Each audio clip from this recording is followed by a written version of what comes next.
அதிகாரம் 15. கடவுள் மனிதனிடம் எதிர்பார்ப்பவை. ஆண்டவரே, உம் கூடாரத்தில் தங்கிட தகுதியுள்ளவர் யார்?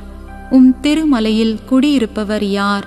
மாசற்றவராய் நடப்போரே, இன்னோர் நேரியவற்றை செய்வர், உளமாற உண்மை பேசுவர், தம் நாவினால் புறம் கூறார், தம் தோழருக்கு தீங்கிழையார், தமக்கு அடுத்தவரை பழித்துரையார், நெறி தவறி நடப்போரை இழிவாக கருதுவர். ஆண்டவருக்கு அஞ்சுவோரை உயர்வாக மதிப்பர். தமக்கு துன்பம் வரினும் கொடுத்த வாக்குறுதியை மீறார். தம் பணத்தை வட்டிக்கு கொடார். மாசற்றவருக்கு எதிராக கையூட்டு பெறார். இவ்வாறு நடப்போர் என்றும் நிலைத்திருப்பர்.